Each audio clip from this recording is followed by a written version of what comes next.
Hey, this is Kenrick. And you are here because you want to learn how to sell better.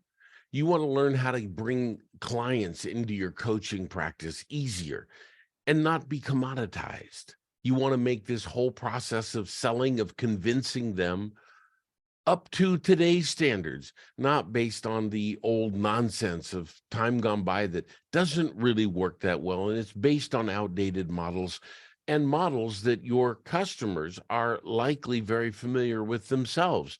So we need to always be in a position as a coach to elevate that. Well, let's dig into something today that I think is spectacular. And it is about using our senses to persuade. Now, I wrote an article on this called Using NLP to Persuade People Through the Senses of Hearing or Touch. Excuse me. Now, why not visual? Well, I absolutely love the visual sense, and it is the predominant one. And so I thought, let's focus today on hearing and on touch, and let's see what we can do with those. So it's true that there are three big senses: seeing, hearing, feeling, and seeing is probably the biggest. Most people are oriented to the visual sense, okay? But auditory is so powerful. Here's the thing. Have you ever heard someone talk that it just grated on your ears and on your it didn't make you not want to hear them at all, you know? And this can happen from a number of ways. Maybe they are talking to you in a monotone and they just kind of drone on about what it is that they want. That's horrible, right?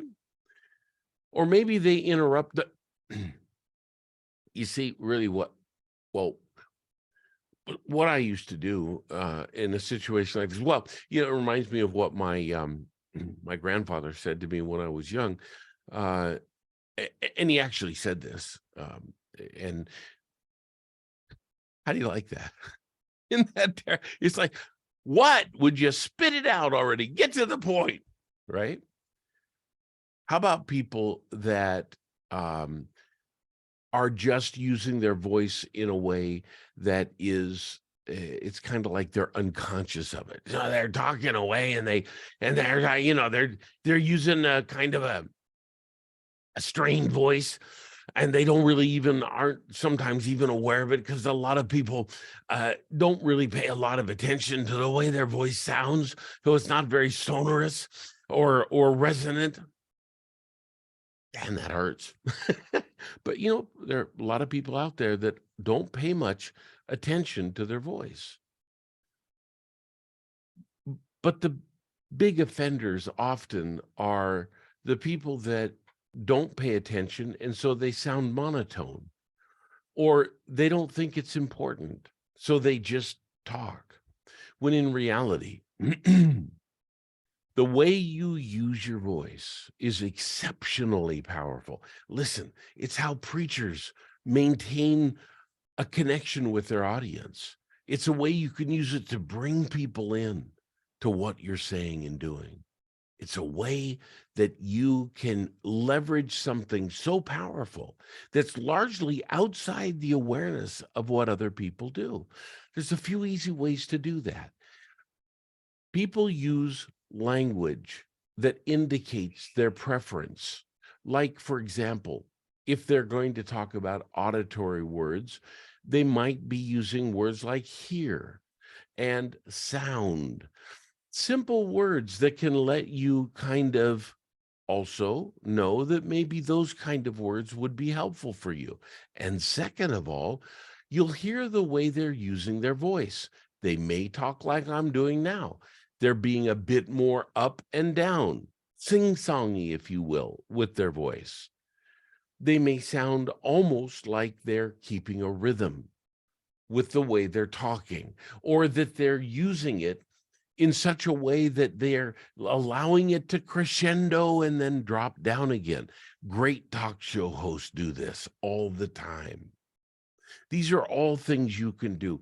Let's look at the kinesthetic system real quick. This is also a beautiful and wonderful system because it's way outside of most people's consciousness. But there's a problem with the kinesthetic system. It sounds like this. I just feel that, well, for me, I just have to connect to what's being said. And then I feel good, you know? So the sense of feeling is slower. And when people speak using the sense of feeling, it can be communicated slowly, sometimes far too slowly. It can also make them sound woo-woo, out there a little bit. Well, the energy of the situation is such that I just tune into it. Tune is an auditory word, but they'll start using metaphor that's kind of a little more out there, if you will. That's okay. It isn't necessarily that they're disconnected from reality. It's just hard to explain what feelings are. They're literally moving through the body, and they do so a bit slower than what we see. They say a picture is worth 1,000 words. Well, in comparison to a feeling that works its way slowly through the body, yeah, you start to understand the difference. When you're dealing with a kinesthetic or a feeling-oriented person, take your time with them. Don't rush.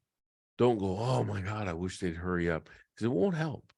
And you'll lose rapport with them, meaning you won't really come across as understanding them and connecting with them and helping them to really understand the value of what you do.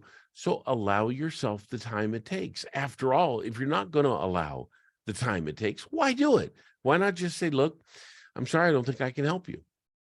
And that might be the best choice if they're too far out of what you want to deal with. But assuming that it's not too far out there, then the onus is upon you to learn how to use what you have, use the tools that you've got to persuade more effectively and more smoothly.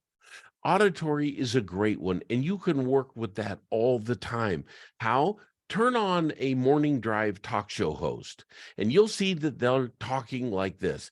And now I'd like to bring up something that I think will have a lot of importance to you. I think a lot of you really enjoy this. So hang out with me here for a minute. We'll be right back after the break, and let's get into it. See, I'm doing that with my voice. Practice it. You don't have to do it that strongly. You can just use it so you don't sound monotone. Even that's a drastic improvement. Use these tools to reach out and captivate other people. When they're speaking with their feelings, you use your feelings. When they're speaking about what they hear, you do the same thing, and the same with what they see too.